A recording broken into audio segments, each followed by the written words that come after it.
This is the Freshman Book 1, Chapter 7. To complete Professor Vasquez's latest assignment, you'll have to rush the one sorority at Hartfeld that wants nothing to do with you. Chapter 7. Rush Week. 2 weeks after the sorority party, you and Caitlin are getting coffee at the campus cafe. Hey look, it's that barista guy Zach won't shut up about. Not so loud, Caitlin. Brandon looks up from grinding espresso beans and walks over to your table. I'm sorry, I didn't hear you two come in. But apparently he heard us talking about him. Don't worry about it. We're used to being ignored. That's so sad. Why do you say that? Our roommate Chris pulled a total disappearing act. He's been spending way more time with his football buddies than these girls from Kappa House. I know how that feels. My ex left me for a guy on the water polo team. Now his whole Facebook wall is nothing but pics with him and him and gym bros at frat parties. Tell you what, when you're ready to order, I'll throw in 2 cookies, free of charge. You look like you could use them. Thanks, Brandon. As Brandon walks back behind the counter, Caitlin pats your hand sympathetically. You know, maybe it's good you have some space from Chris, Mary. The door creaks open and a raucous crowd of football players and Kappa girls streams in. Barista, iced coffee, now. Yeah, never be rude to people who are serving you. That's just stupid and unnecessarily cruel. You'd better not get anywhere near me with that thing. Mary, what a coincidence. I was just asking Chris about you. Oh, hi, Mary. I didn't know that you were, do you want to sit with us?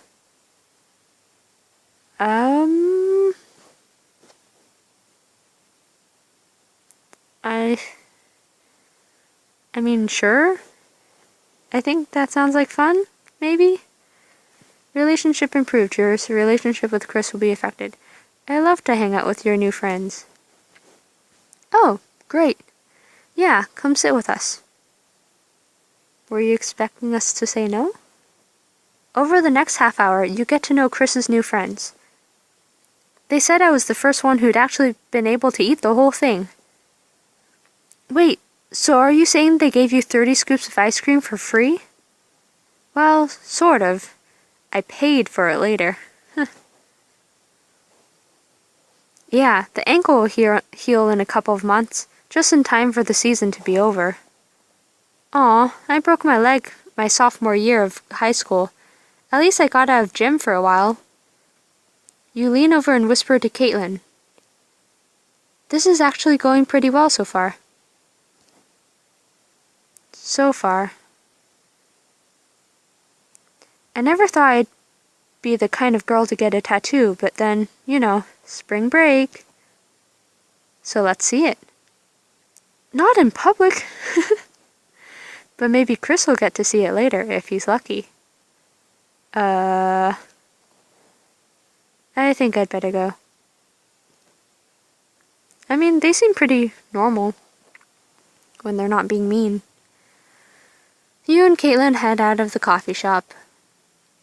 You don't think Chris is actually with Becca, do you? Nah, I think she's more like his football groupie. A lot of the guys on the team hook up with the Kappa girls. It's kind of a tradition. Gross.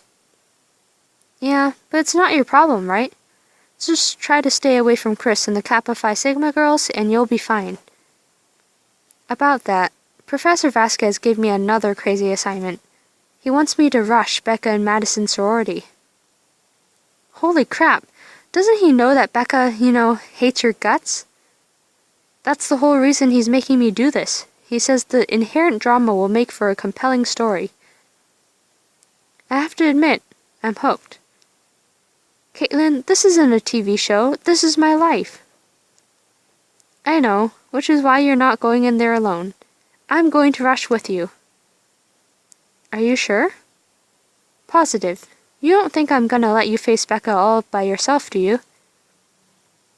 I guess not. Thanks, Caitlin. You're a good friend. Also, I feel like she actually might do well in a sorority. Try amazing. Enough about me, though. We need to find you a new guy to drool over. Yeah? Like who? Well, like him. You look up to see James heading toward the coffee shop. Hey, James. Long time no see. Good to see you, Caitlin. Mary. Always a pleasure. We were just talking about you, actually. We were? Do I want to know? Oh, I think you do. Caitlin, this might be my cue to smoothly change the subject. So, Mary, how's that sorority assignment for Vasquez going? It's going? Yeah, it's going. Good to hear. Did you ever rush, James? Of course not. I had better things to do than kiss up to elitist frat idiots during my freshman year. Okay. Really? With your high standards, I feel like you'd fit right in with all that snobbery. Touché. Well, good luck, Mary. Don't get killed. Don't get your hopes up. The corner of James's mouth quirks upward, and he turns to leave. Okay, I'm gonna need a welding mask around you two because sparks are flying. I don't know. I mean, he definitely likes you. Really, you think he likes me? Yeah. He was all like, Mary, I love you so much. I'm gonna go write a sonnet about it. Okay, now I know you're lying. I'm sure he doesn't even see me that way. He'd have to be blind not to see you that way. Aw, Caitlin. Just then, your phone buzzes and you look down to see a text from Zach. Uh-oh. What is it? Dorm emergency. According to Zach, Abby is freaking out and me and Tyler are very afraid. A friend in crisis mode? Sounds like a job for Super Caitlin and her faithful sidekick, Mary, Girl Wonder. Wait, I'm the sidekick? Sorry, honey. Someone had to tell you. Now let's go save the day.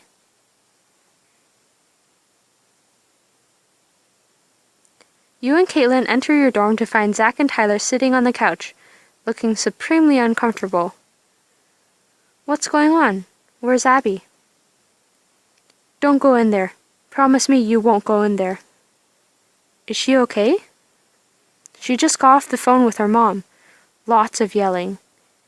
And I was just about to finally ask her out. Tyler, oh my god, this is huge.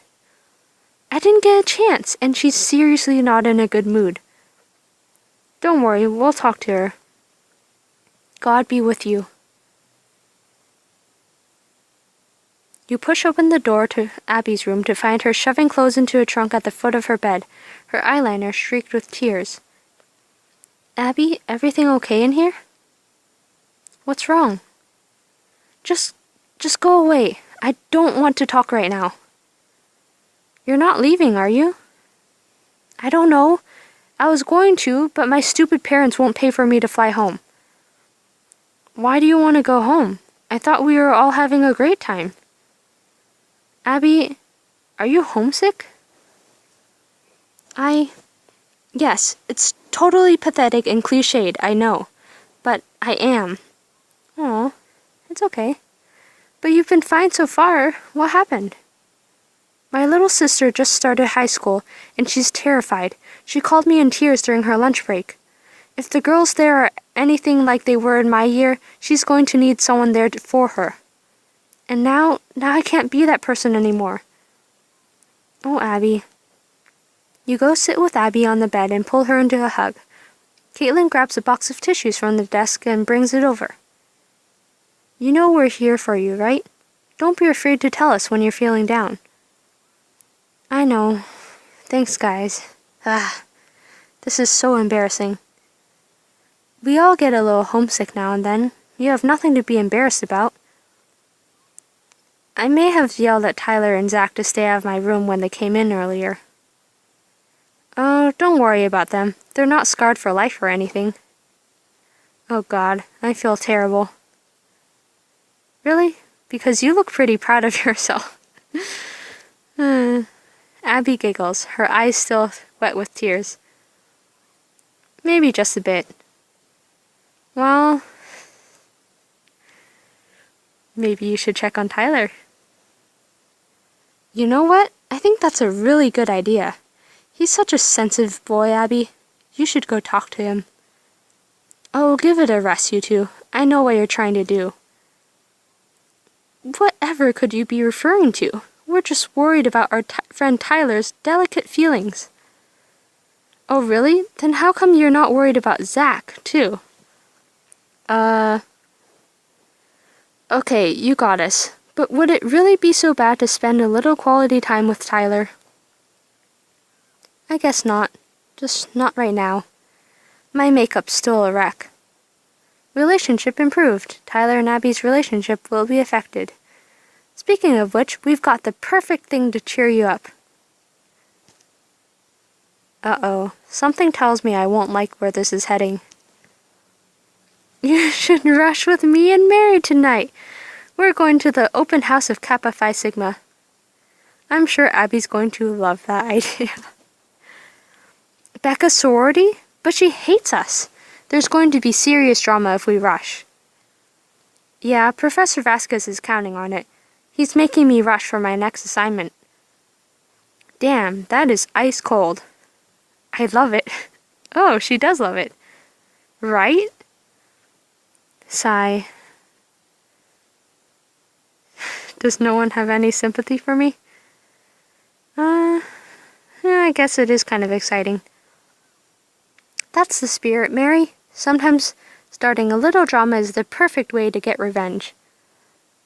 Assuming I don't get humiliated in the process, of course. Oh, don't worry about humiliation. It passes, eventually. So, Abby, are you in? Please say yes. I don't know, Caitlin. I've had a pretty rough day already, and I'm not sure being around Becca will make me feel any better.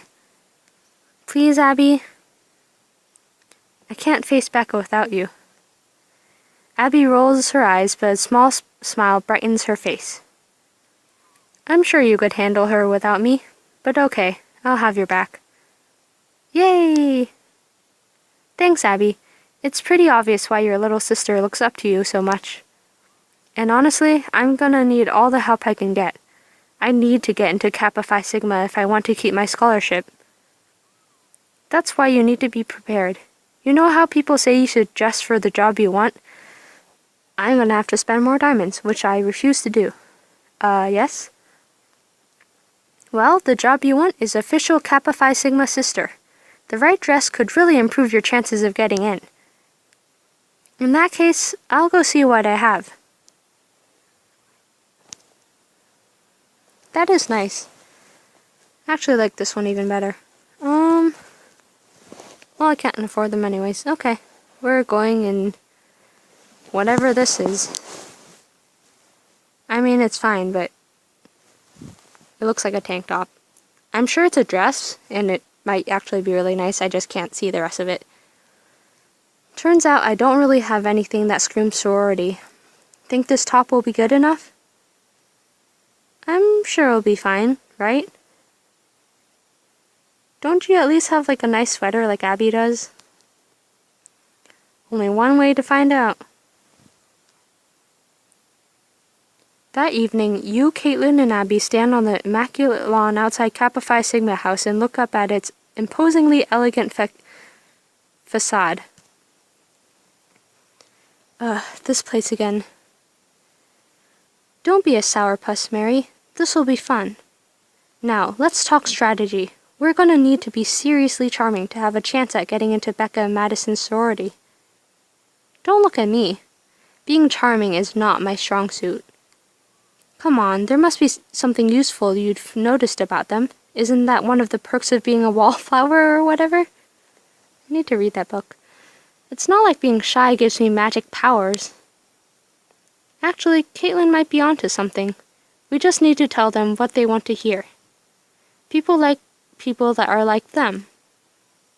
Which means Becca and Madison like shallow, petty prima donnas? I don't think so. At least Madison's kind of nice. This is gonna be so much fun. You lead Caitlin and Abby up the stairs and through the oak double doors of the sorority house. Whoa, looks like we've got some competition. The interior is thronged with nervous-looking freshman girls, milling about under the watchful eyes of the Kappa Phi Sigma sorority sisters. Uh-oh, Becca, look who just walked in.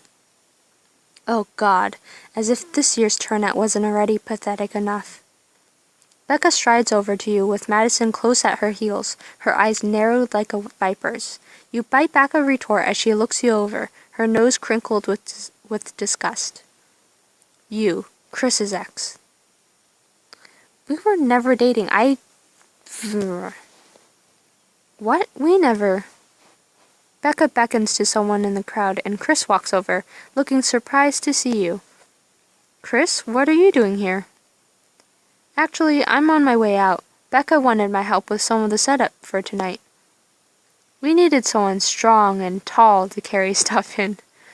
Wow, very progressive. But what are you doing here, Mary? I'm taking over your new girlfriend's stupid sorority. Your eyes never leave Becca's, savoring the look on her face. Girlfriend? It's not like that. Becca is just a good friend. A very good friend. That's why he's here supporting me. Mary, I don't understand. I didn't know you were interested in... There's a lot you don't know about me, Craig. I don't even know your name. Really? You're going to pretend not to know my name? Oh my God. Power move! I love you, Madison. I think I'm gonna get out of here. See you later, Becca. Wait, Chris? Chris leaves without a second glance. You cock an eyebrow at Becca. Perhaps I misjudged you, Mary. Plus sorority score. Oh, cool! You and your loser friends can stay. I know this will probably be the best night of your miserable lives, but try not to cry. Desperation is not a good look. Oh, so if I keep doing things like that, will she let me in? That'd be awesome. Ooh, we're going to have so much fun together. Yay! Keep your enemies close and all that. As Becca stalks away through the crowd, you turn to Caitlin and Abby. Was that too much? Are you kidding? That was like the coolest thing I've ever seen. I can't believe you said that right to her face. Hey, she started it. Let's get some drinks to celebrate. Right behind you. I think I see some champagne with my name on it. The three of you head to the refreshments table, where nervous hopefuls gulp champagne out of fluted glasses. I don't get it. All these girls look so afraid. Why put yourself through this whole thing if you don't even enjoy it? Are you serious, Abby? Do you know what it means to be a Kappa Phi Sigma? So far it seems like it means being a total jerk to everyone you meet. That's not what it's about. Madison, how long have you been following us? Ever since you guys said all that stuff to Becca back there? Listen, I know she can be a lot to deal with, but she's really nice. Really. And Kappa Phi Sigma is the best. It does seem kind of fun. It is. I mean, you already know that we throw the coolest parties. Plus, we have brunch together every weekend. You know you're basically describing my version of heaven, right? That's not even the best part, though. The best part about Kappa Phi Sigma is knowing that no matter what's going on with you, you'll always have your sisters to lean on. That does sound pretty awesome. I knew you'd come around. I'm going to make sure Becca's okay. She's really a big softie under that icy exterior. As Madison flounces away, You look down at your empty champagne flute. So, what exactly are we supposed to do at these things? Other than stand around drinking, I mean. We should use this time strategically. What will give us the biggest edge over the competition? Well, I don't think Becca's going to warm to us anytime soon. If you want to get into Capify, you're going to need some leverage. What are you suggesting exactly? Blackmail. Wait, what? Think about it, Mary. While Becca's distracted, we can sneak up to her room and look for, well, something embarrassing, hopefully. So, are you guys going to help me get one over on Becca, or are you going to stand around and act well behaved like she expects you to? I would actually love to do that because I'm curious what would happen, but not enough diamonds. I think we should just stay here. Also, it is kind of mean to, yeah. Don't break into other people's rooms, kids. But what about my brilliant plan? Do we really want to risk pissing her off any further? Better to just play it safe. Boring. You, Caitlin, and Abby spend the rest of the evening getting to know the sisters of Kappa Phi Sigma and chatting with the other hopefuls. You know, I really didn't think you three would hang around this long. What else would you expect us to do? I don't know. I guess I thought you'd be gone by now. I didn't really think you were serious about wanting to join my sorority. Actually, we're still determining whether it's up to our standards. Becca looks taken aback for a moment, then recovers herself. While the suggestion that you even have standards is completely laughable, I have to admit, I'm warming to you three. You're not exactly Kappa Phi Sigma material, but with a little training, maybe you could be. Plus sorority score. Becca smiles at you and leaves, tossing her hair behind her. You and Abby exchange nervous looks. Did we just become pledges? Yes, yes, yes! This is the best day of my life. Really? That's sad. Come on, Abby. You have to admit tonight was fun. Yeah, don't judge other people's best nights. Well, I don't know if fun is the right word. At least it was a good distraction. And it was nice to find out how much you guys care about me. I might be pretty far away from my biological sister, but I think I found some pretty good substitutes. Aw, Abby. Group hug! Oh no. You and Caitlin pull Abby into a tight hug. Okay, this is great and all, but I'm ready for bed. Can we call it a night? Definitely. I don't know how much more Becca I can handle. Back in your dorm, you yawn and collapse into bed, letting yourself sink into the mattress. Seemingly moments later, you're startled awake by the sound of a car door slamming. You try to move, but your hands and feet are tied, and a bag over your head obscures your vision. Is this turning into like a whodunit? Hello? What's going on? Mary, is that you? Oh, I can't believe you slept through that. Slept through what? Where are we? Keep it down back there, pledges. I'm trying to focus on driving. Yeah, keep it down. Oh God, what have we gotten ourselves into? Huh. Now it's getting interesting. Alright.